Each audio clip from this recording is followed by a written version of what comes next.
오늘은 기버의 시작 아브라함이라고 하는 제목으로 오늘 전해드리도록 하겠습니다. 지난 시간에 예수님은 하나님으로부터 보내심을 받았고 또 교회는 예수님으로부터 보냄을 받았다, 이런 말씀을 이제 드렸습니다. 예수님의 삶을 이렇게 보시면 전적으로 하나님의 뜻을 쫓아서 온전히 살았던 모습을 우리는 보여주고 있는데요.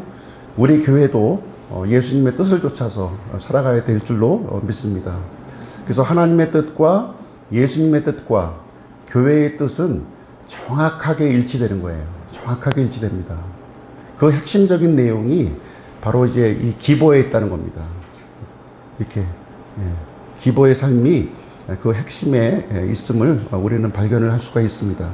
그래서 오늘부터는 구약 성경과 신약 성경에 나와 있는 믿음의 사람들을 같이 한번 살펴보고 어떻게 기버의 삶을 살았는지 그 내용을 초점을 맞춰서 살펴보도록 하겠습니다.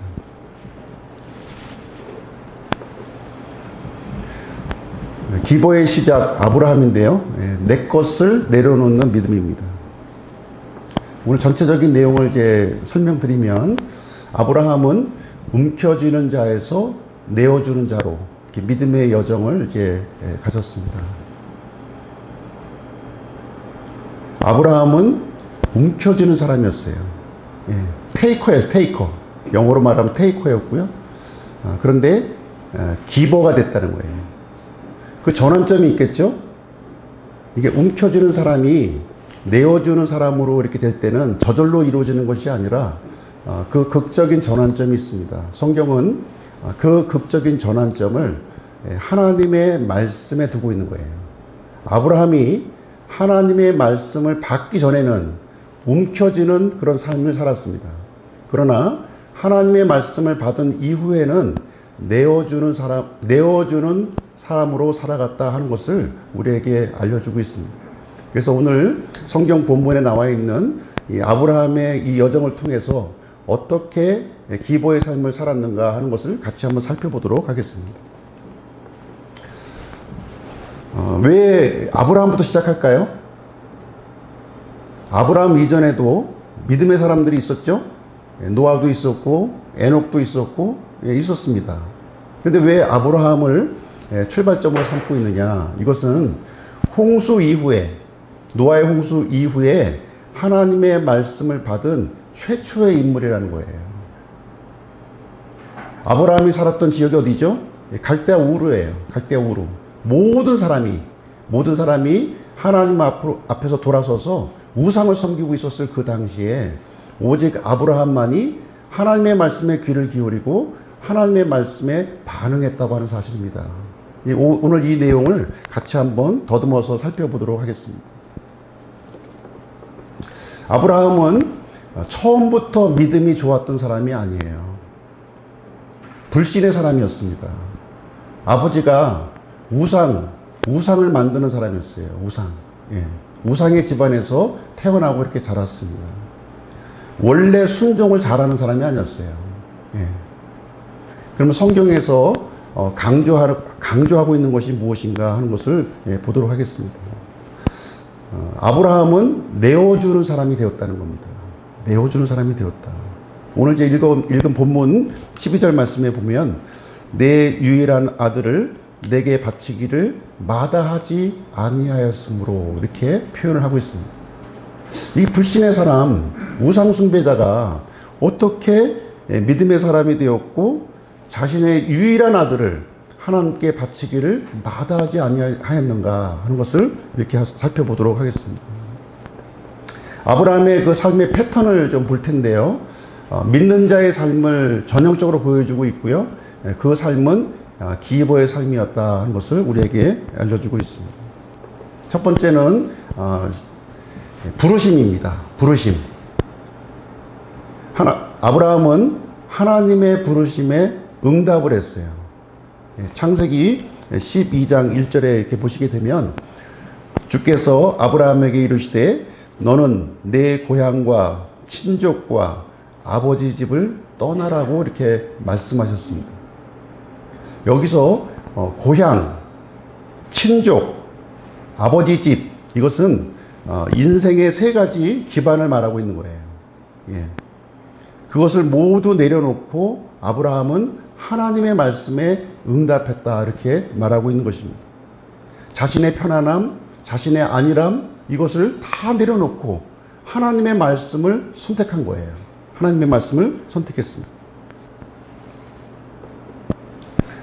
고향, 친족, 아버지 집을 떠나라 하는 말씀에 순종을 했습니다. 아브라함은요, 눈에 보이는 소유보다, 눈에 보이는 이 안락함보다, 눈에 보이는 이 소유물보다도 하나님을 선택하는 삶을 살았다는 겁니다. 이것이 기도의 삶의 출발점인 거예요. 예. 하나님을 선택하는 삶. 예. 두 번째 장면을 한번 볼게요. 창세기 13장인데요. 창세기 13장. 13장 8절 말씀 보겠습니다. 우리는 형제니 원하건대 나와 너 사이에 내 목자들과 내 목자들 사이에 다툼이 없게 하자. 지금 이제 그 아브라함은 하나님께서 지시하신 가나안 땅으로 지금 들어왔습니다. 들어와서 많은 그 재물을 이렇게 얻게 되었어요. 조카 롯도 이제 여기 등장하고 있는데요. 조카 롯. 롯의 목자와 이 아브라함의 목자 간에 이게 다툼이 생긴 거예요. 너무나 가지고 있는 것들이 많다 보니까 함께 있을 수가 없었고요. 이렇게 서로 이제 나누어져야 되는 그런 상황에 직면하게 되었습니다. 롯은 누구 때문에 가나안 땅에 들어왔나요? 삼촌 때문에 온 거예요. 누구 때문에 부유하게 됐습니까? 삼촌 때문에 부유하게 됐어요. 예. 근데 지금 함께 할 수 없었고, 이제 갈라지게 된 것입니다. 이랬을 때, 아브라함은 어떤 선택을 하는지 한번 보시기 바랍니다. 분명히 아브라함은요, 먼저 선택할 수 있는 이 권리가 있었습니다. 그렇죠? 예. 그러나 이 선택권을 누구에게 양도해요? 조카 롯에게 양도를 하게 됩니다. 아브라함은 자신이 갖고 있는 이 권한을 주장하지 않았다는 거예요. 이 다투는 장면, 이 아브라함과 롯의 목자들이 다투는 장면을 그 당시에 보면은 가나안 민족들, 당시에 거기 살고 있었던 세상 사람들이 지켜보았다고 얘기하고 있어요. 어떻게 하나 저 사람들이, 어떻게 이 문제를 해결할까? 세상 사람들은 관심이 있는 거죠. 그랬을 때 아브라함은 자신의 권리를 주장하지 아니하고 조카 롯에게 양도했다고 얘기하고 있습니다. 유명한 말씀 여기 나오죠? 내가 왼쪽을 택하면 나는 오른쪽으로 가고 내가 오른쪽을 택하면 나는 왼쪽으로 가리라. 굉장히 익히 알고 있는 말씀이죠. 이 선택권을 아브라함은 조카 롯에게 양보했습니다. 그러면 조카 롯은 어떻게 생각해야 될까요? 내가 삼촌 때문에 이렇게 가나안 땅에 들어왔고 삼촌 때문에 이렇게 많은 재물을 내가 얻었는데 그러면 나는 삼촌에게 좋은 곳을 이렇게 양보하고 나는 좀 나쁜, 좀 안 좋은 곳으로 해야 되겠구나. 이렇게 했을까요? 성경에 그렇게 안 했다고 그래요. 얼씨구나 좋다 하고, 이게 웬 떡이냐 하고, 지금 이제 자기 눈에 보기 좋은, 가장 좋은 장소를 선택했다고 얘기합니다. 여기 기도의 삶을 통해서 우리가 또 한 가지 발견할 수 있는 부분은 이겁니다. 눈에 보이는 소유보다는 하나님을 선택하는 거예요. 하나님과의 관계를 더 중요하게 여기는 겁니다. 세상 사람들은요, 우리 그리스도인들이 이게 소유물에 막 집착하고 자신의 권리에 막 주장하는 것보다는 그런 것을 내려놓을 때, 하나님을 선택하는 그런 모습을 볼 때 감동하고 돌아서는 일이 생기는 겁니다. 이걸 잊으시면 안 돼요, 이거를. 믿는 사람들이 세상 사람과 똑같이 살아가는 모습을 보았을 때는요, 식상합니다. 믿는 사람도 똑같네. 똑같아. 아니, 더 심하네. 누가 하나님 앞으로 돌아오겠습니까? 누가? 자, 세 번째 장면 한번 보실게요. 창세기 14장을 배경으로 하고 있는데요. 지금 북방 왕들과 남방 왕들 사이에 전쟁이 일어났어요. 남방 왕들이 이렇게 조공을 바치던 것을 중단하다 보니까 북쪽의 왕들이 이렇게 쳐들어온 겁니다. 그래서 남쪽 왕들이 완전히 패배해버렸습니다. 그래서 포로를 잡아가고 전리품을 약탈해서 지금 이제 돌아가고 있었습니다. 근데 문제는 여기서 어떤 일이 생기냐면 조카 롯이 포로로 잡혀가는 거예요. 아브라함이 그것을 듣습니다. 어떻게 될까요? 아브라함은 아유 그 쌤통이네. 그때 그 내가 양보했더니 말이야. 지가 좋은 쪽으로 택하더니 잘 됐구만. 이렇게 했을까요? 아니죠. 동맹군을 연합해서 지금 이제 북쪽으로 이제 가고 있는 그 왕들을 쫓아가서 격퇴시킵니다. 그리고 그 조카 롯과 빼앗겼던 모든 약탈물들을 가지고 돌아옵니다. 돌아올 때 누가 영접하냐면, 누가 맞이하냐면 소돔 왕이 영접하는 거예요. 소돔 왕. 남쪽에 있는 왕이요. 그 장면 한번 보겠습니다. 창세기 14장 23절인데요.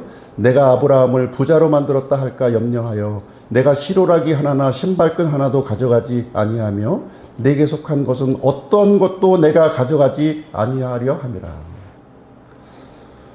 전쟁에서 승리한 이 아브라함에게 소돔 왕은 전리품을 제안했습니다. 전리품. 그 권리가 있습니까? 없습니까? 권리가 있죠. 목숨 걸고 가서 뺏어 왔는데 당연히 내 것이라고 주장할 수도 있고, 먼저 주장하지 않았지만 소돔 왕이 주겠다는데 거절할 이유가 있어요, 없어요? 거절할 이유가 없습니다. 근데 아브라함은 여기서 거절합니다. 시로라기 하나, 신발끈 하나도 내가 취하지 않겠다. 단호하게 거절합니다. 타인의 물건을 취하지 않겠다 하는 그 거절을 여기서 하게 됩니다. 이 아브라함의 이 반복되는 선언, 지금 이제 몇 가지를 좀 알아보았는데요. 창세기 12장은 하나님의 말씀에 대해서, 하나님의 말씀이 이제 들어왔을 때 자신의 어떤 편안함, 이런 그 안락함, 이런 소유물을 이렇게 떠났다, 이렇게 얘기하고 있습니다. 또 롯에게는 당연히 자신이 주장할 권한이 있음에도 불구하고 그 권한을 내려놓았습니다. 창세기 14장에서도 역시 전리품을 거절하는 장면이 여기 등장하고 있습니다. 아브라함은 눈에 보이는 소유보다 하나님을 선택했습니다. 하나님과의 관계를 더 중요하게 여긴 거예요. 바로 이 기보의 정신입니다. 이것이 단순히 이 기보라고 하는 것이 물질을 나눠주고 구제하고 하는 것이 아니라 하나님과의 관계를 최우선적으로 삼는 것이 바로 기보의 정신임을 말해주고 있습니다. 아브라함의 목적은요, 재물이 아니었어요. 재물이 아니라 하나님께서 자신의 전부가 된다고 하는 사실을 반복적으로 지금 고백하고 있는 겁니다. 그래서 기보의 삶이라고 하는 것은 뭐 거창한 것부터 시작되는 것이 아니고요. 일상의 작은 것부터 이렇게 하나하나 시작이 되어져 가는 것입니다. 우리 자신을 좀 돌아왔으면 좋겠어요. 우리 자신을. 내 모습은 과연 어떻습니까? 내가 붙잡고 있는 걸 뭘까요? 재물입니까? 하나님입니까? 소유가 더 중요합니까? 하나님과의 관계가 더 중요합니까? 한번 좀 우리가 좀 우리 냉철하게 우리 가슴에 손을 얹고 돌아봤으면 좋겠습니다. 아브라함처럼요, 이렇게 내려놓는 훈련, 내려놓는 훈련이 필요한 겁니다. 어느 날 갑자기 이런 것이 이루어지는 것이 아니죠. 이삭의 번제 사건을 한번 보도록 하겠습니다. 기보의 절정인데요. 기보의 절정입니다. 지금 이 사건은 아브라함의 나이 130세 때 일어난 사건이에요. 아브라함이 하나님의 말씀을 언제 받았나요? 75세 때. 그럼 세월이 얼마나 흘러갔죠? 55년이 흘러갔어요. 55년. 지금 이삭의 번제 사건을 통해서 지금 아브라함의 이 믿음이 최고 절정에 올라갔다고 하는 사실을 우리는 발견할 거예요. 어떻게 이런 믿음을 가질 수 있는가? 근데 하루아침에 생긴 것이 아니라고 말씀드렸어요. 예. 이것이 계속된 내려놓음의 연속을 통해서 이렇게 이루어진 것입니다.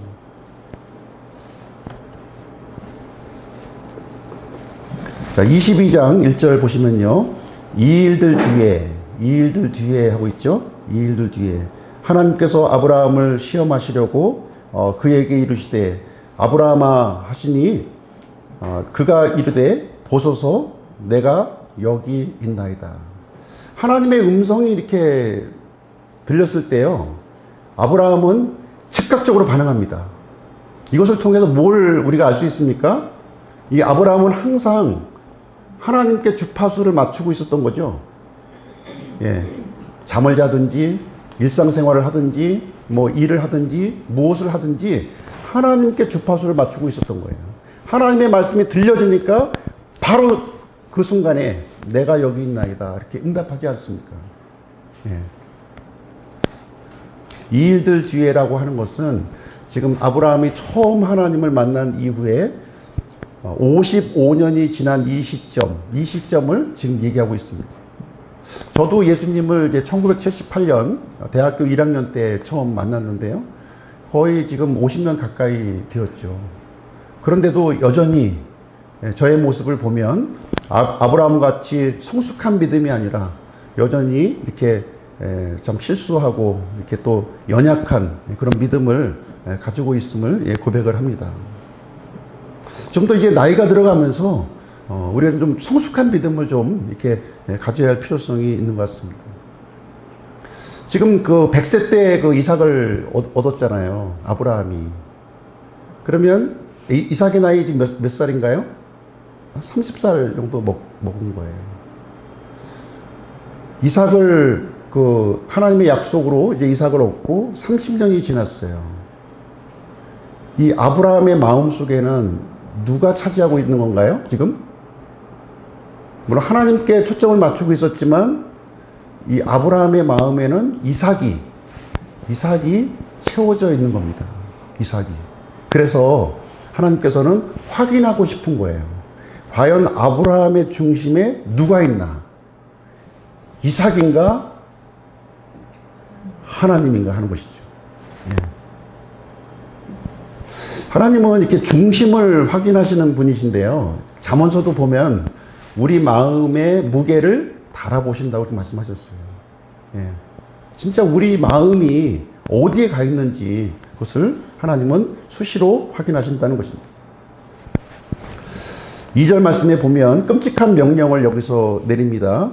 이제 너는 내 아들 곧 내가 사랑하는 내 유일한 아들 이삭을 데리고 모리아 땅으로 가서 거기서 내가 내게 일러줄 산들 중 하나에서 그를 번제 헌물로 드리라.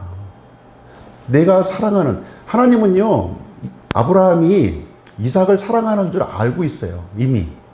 예, 알고 있습니다. 근데 그거를 어떻게 하라고요? 번제 헌물로 드리라는 거예요. 번제 헌물로. 번제 헌물로 드리라는 것이 단순히 죽이는 것을 그 이상의 의미를 갖고 있습니다. 예. 가죽을 벗겨가지고요. 죽여서 가죽을 벗겨서 토막을 내가지고 불에 태워서 완전히 바치는 거예요. 그거를 사랑하는 아들에게 행하라는 겁니다.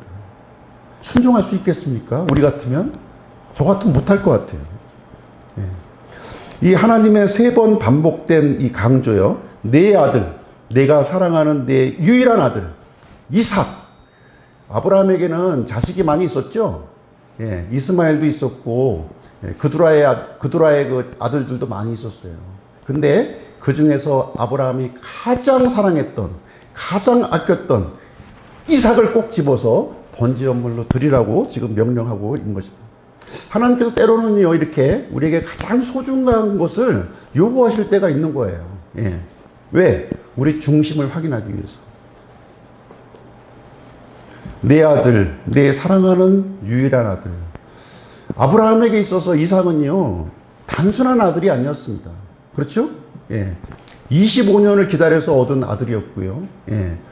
약속의 후손이었고 아브라함의 분신이었어요. 아니 전부라고 해도 과언이 아니죠. 전부예요. 예. 이삭을 죽이느니 자신이 죽기를 아마 자처할 것입니다. 이때 아브라함의 모습을 한번 보도록 하겠습니다. 아침에 일찍 일어나. 하나님의 명령에 지금 즉각적으로 반응하는 아브라함의 모습을 보시기 바랍니다. 주저함이 없었어요. 이게 망설임 없이 지체하지 않고 즉각 순종합니다. 하나님의 말씀이 들려졌을 때 순종은 빠를수록 좋은 겁니다. 늦을수록 손해보는 거예요. 빠를수록 좋은 겁니다. 빠를수록. 손해보는 것 같은데 빠를수록 좋은 거예요. 하나님께서 지시하신 그 산으로 가려면 3일의 여정이 필요합니다. 3일. 3일 거리예요. 3일. 첫째 날도 걷고, 둘째 날도 걷고, 셋째 날도 걷고, 그래서 마침내 하나님께서 지시하신 그 산, 거기에 도달하게 됩니다. 믿음은요, 이렇게 걷는 거예요. 믿음은 걷는 겁니다.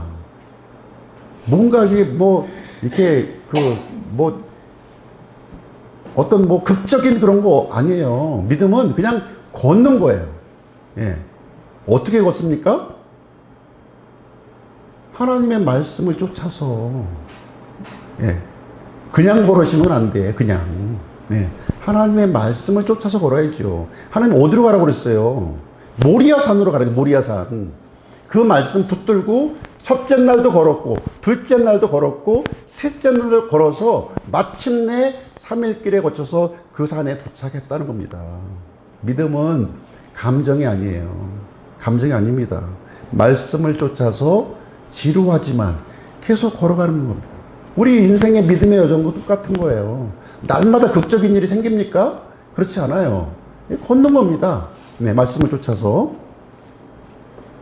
자, 이때 그 이삭이 궁금한 게 있었어요. 궁금하면 어떻게 하라고요? 질문하셔야죠. 궁금하면 질문해야죠.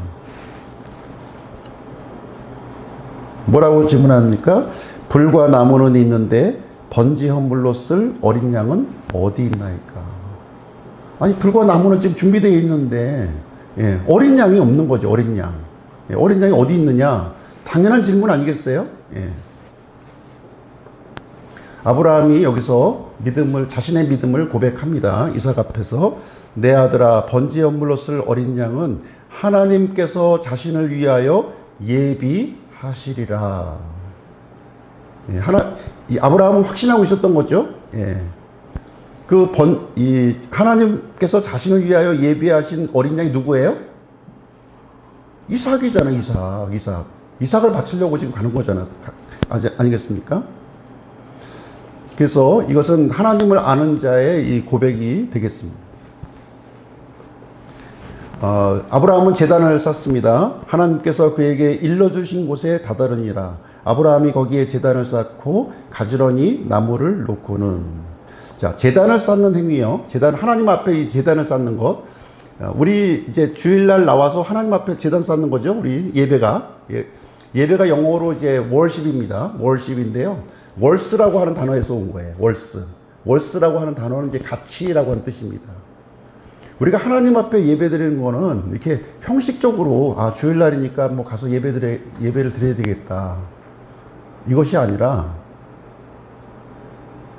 하나님 앞에 하나님께 이 가장 큰 가치를 두는 겁니다. 그 고백이에요. 하나님께 가치를 두는 거, 그 고백하는 거예요. 그 고백하는 겁니다. 이 아브라함은 지금 이제 하나님께 가장 가치 있는 것, 그것을 지금 드리고 있는 것입니다. 그래서 이삭을 결박합니다. 자기 아들 이삭을 결박해서 제단 위에 나무 위에 올려놓은 뒤. 여기서 특이한 장면이 나오죠. 이삭이 저항하지 않습니다. 이삭의 나이 몇 살이라고요? 30세. 청소년 아니에요. 여기 지훈이 나이 아니에요. 30세의 건장한 청년이에요. 아버지는 몇 살이요? 130세의 노인이에요. 얼마든지 저항할 수 있죠. 힘으로 저항하죠. 힘으로. 예? 힘으로 감당이 안 되는 거예요. 이삭이 거부하면요, 감당이 안 되는 겁니다. 끝나는 거예요. 끝나는 거예요. 아니, 하나님의 명령은 아버지가 받은 거지. 나하고 무슨 상관이 있어요? 나 못해. 그럴 수 있는 거죠. 더 힘이 세니까. 예? 그 아버지 소관이 있지. 나하고는 틀려요. 내게 주신 말씀이 아니에요. 근데 여기 이제 보시면 이삭이 지금 순순히 그 결박 당하는 것을 여기서 발견할 수 있을 거예요. 그럼 무슨 뜻입니까? 아버지의 뜻과, 예? 아브라함의 뜻과 이삭의 뜻이, 예, 같아진 거죠, 지금. 예? 같은 겁니다, 지금. 이 모습을 여기서 보여주고 있는 거예요. 참, 이삭에게 참 내리치는 이 칼을 든 아브라함의 손은 아마 떨렸을 거예요. 그렇죠? 떨렸을 거예요. 그러나, 멈추지 않았다는 거예요. 예. 두 사람이 같은 마음, 같은 뜻을 지금 이제 정하게 되었습니다. 그래서 믿음이라고 하는 것은 이렇게, 그 당시에는 이해가 되지 않아도, 예, 납득이 되지 않아도 순종하는 것이 바로 믿음이다 하는 것을 우리에게 알려주고 있는 것입니다. 이게 성숙한 믿음이에요. 이삭도 굉장히 성숙한 믿음에 지금, 어린아이 믿음이 아니라 성숙한 믿음에 도달했다고 하는 것을 여기서 볼 수가 있습니다. 아브라함이 자기 손을 내밀어 칼을 잡고 자기 아들을 죽이려 하는데, 진짜 죽이려고 하는 거죠. 가짜로 쇼맨십 하는 게 아니라, 네, 이 순간 아브라함의 믿음이 완성이 된 겁니다. 완성이 된 거예요. 이삭은 하나님께서 주신 선물입니다. 하나님은 누구예요? 선물을 주신 분이잖아요. 예. 아브라함은 하나님께서 주신 선물을 선택한 것이 아니라 선물을 주신 하나님을 선택한 거죠, 지금. 예? 지금 히브리서에는요, 이렇게 기록이 되어 있어요. 아브라함이 부활신앙을 가졌다고 합니다.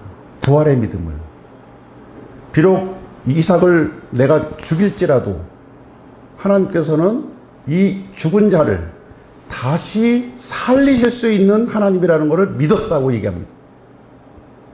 예. 하나님은 우리 사랑하셨죠? 나는 너희들 사랑해. 그거로 끝나셨나요? 예수 그리스도를 십자가에 내어주기까지 사랑하셨잖아요. 예. 그러면 우리도 믿음을 고백할 때, 저 믿어요, 하나님. 이게 아니라는 거죠. 그렇죠? 이삭을 드리는 것으로 통해서 완성이 되는 겁니다. 로마서에서는 믿음으로 의롭게 되지 않습니까? 근데 야고보서에서는 행위로 의롭게 된다고 그래요. 예?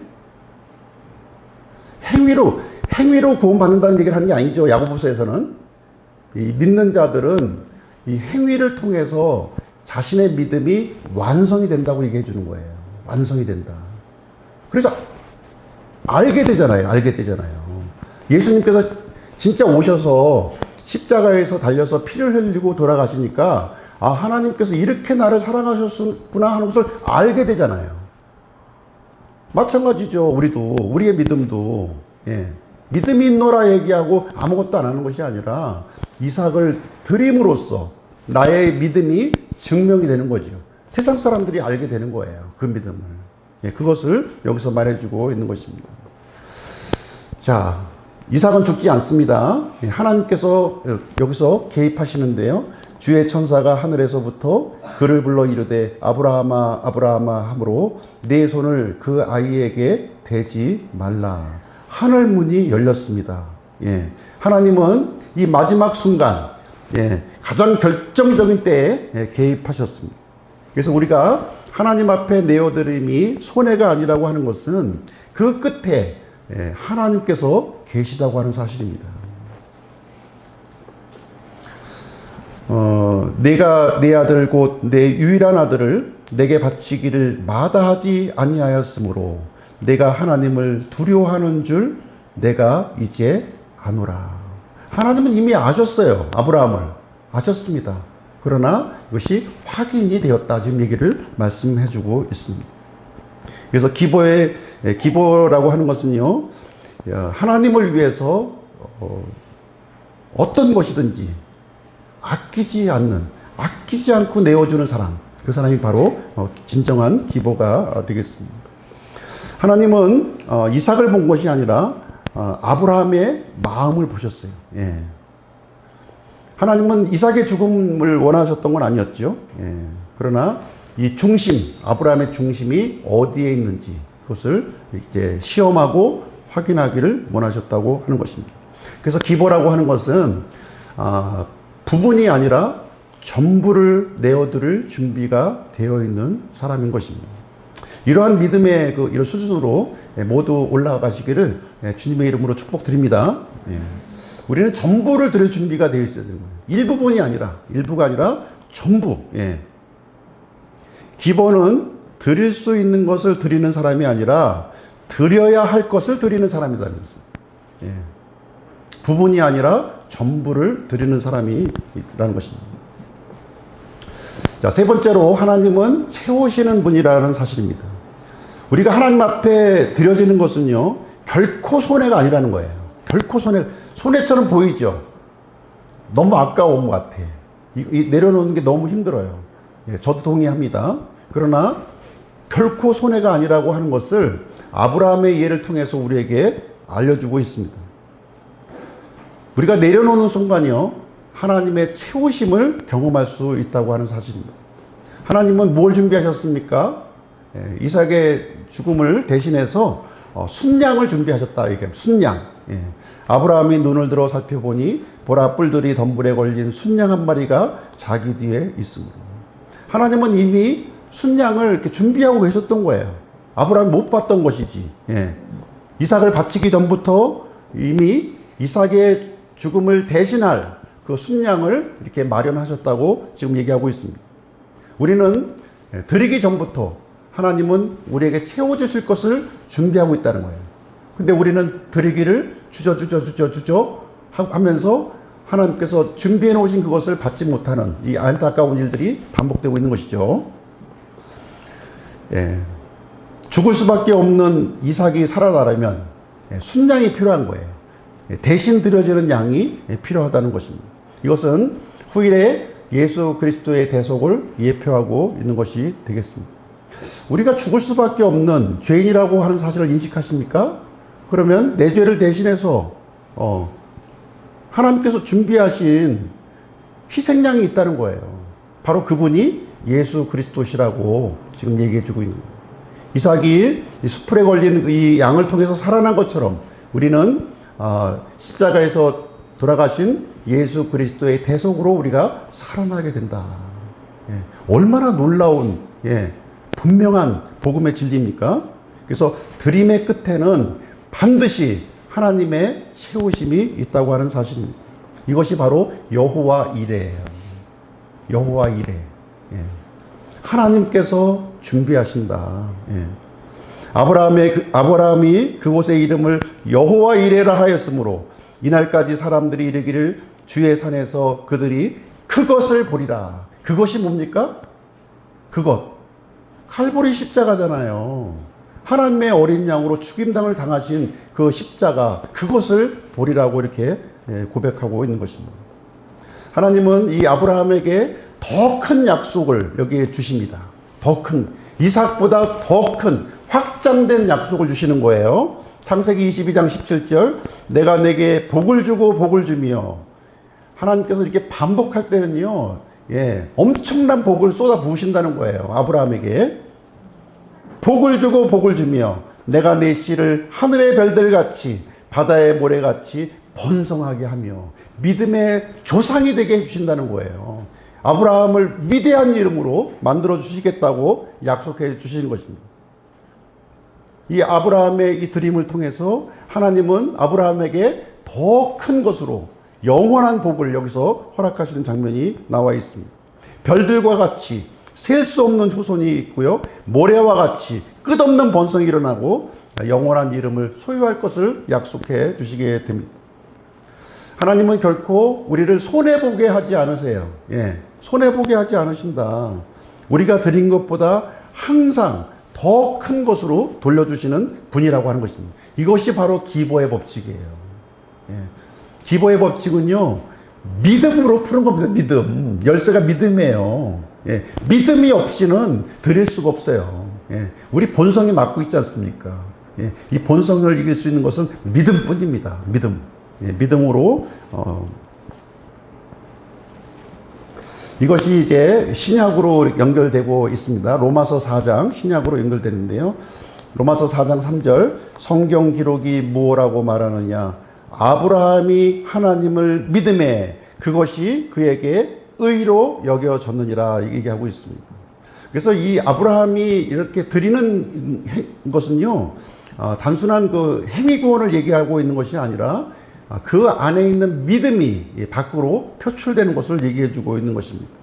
그래서 이 아브라함은 믿음 이전에, 율법 이전에, 율법이 그 아브라함 이후에 왔잖아요. 430년 뒤에 왔는데요. 아브라함은 율법 이전에 믿음으로 구원을 받은 거예요. 그래서 온 세상 믿는 자의 조상이 된 것입니다. 그래서 드림이라고 하는 것은요, 믿음의 언어인 거예요. 믿음이 없이는 이것이 이루어지지 않는다고 하는 사실입니다. 그래서 아브라함은 아들을 드리려고까지만 했어요. 그죠? 드리려고까지. 예. 실제 드리지는 못했죠. 예. 그러나 하나님은 실제로 아들을 드리셨습니다. 우리를 위해서, 우리의 대속을 위해서 드리셨다는 거예요. 그래서 그런 면에서 아브라함에게 보여주신 이것은요, 모형으로 우리에게 알려주신 것이고요. 하나님은 예수 그리스도를 통해서 이렇게 실체로 우리에게 이루어지게 하신 것입니다. 그래서 예수 그리스도는 하나님의 기보의 완성인 것입니다.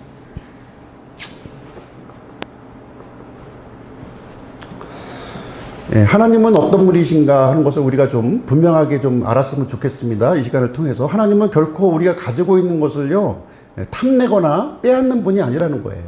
더 큰 걸 맡기기 위해서 내려놓게 하시는 거예요. 우리 마음속에 세상으로 가득 차 있는데, 예? 하나님의 일을 맡기실 수가 있어요? 맡길 수 없어요. 그런 분에게는. 예.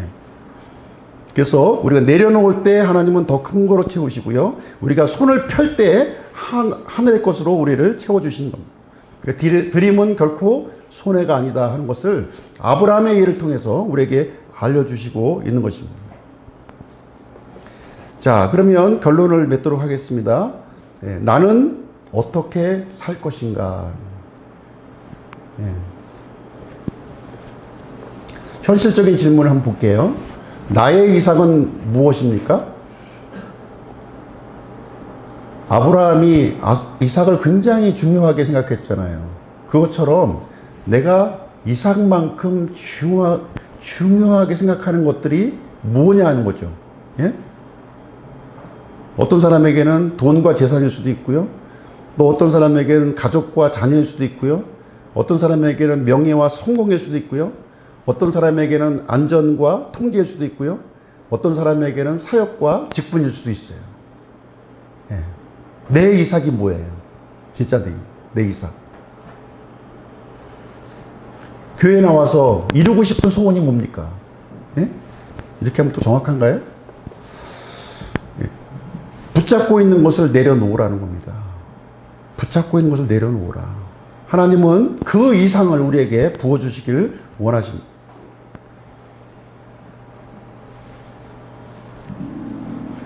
하나님을 더 크게 보고 있다면, 예, 크게 보고 있다면 지금 내려놓으시기 바랍니다. 두 번째, 작은 것부터 이렇게 드리는 연습을 하시기 바랍니다. 처음부터 큰 걸 드리려고 하면요, 감당이 안 돼요. 감당 안 됩니다. 집 한 채 바치라고 하면 바치겠어요? 예? 못 바치잖아요. 근데 작은 것부터 하면 나중에 더 큰 것을 바칠 수가 있습니다. 하나님께 드리는 시간, 또 먼저 드리는 헌금, 또 양보하는 마음, 또 결정을 하나님께 맡기는 것, 이런 것들이 바로 아브라함이 가졌던 기도의 정신이 되겠습니다. 그래서 작은 포기, 나의 작은 포기가 큰 드림을 이렇게 만들게 한다고 하는 사실입니다. 아브라함은 결코 많이 가진 사람은 아니었어요. 그렇죠? 갈대아 우르에서 이름 없는 그 우상을 숭배하는 그런 집안에서 태어났습니다. 그러나 아브라함은 이렇게 드릴 줄 아는 사람으로 이렇게 바뀌어졌다는 거예요. 하나님의 말씀을 붙들고 하나님과의 관계를 가장 중요하게 여겼을 때, 그래서 믿음의 조상으로 이렇게 삼아 주셨다고 하는 사실입니다. 그래서 아브라함과 같이 이렇게 드릴 줄 아는 사람이 되시기를 주님의 이름으로 축복드립니다.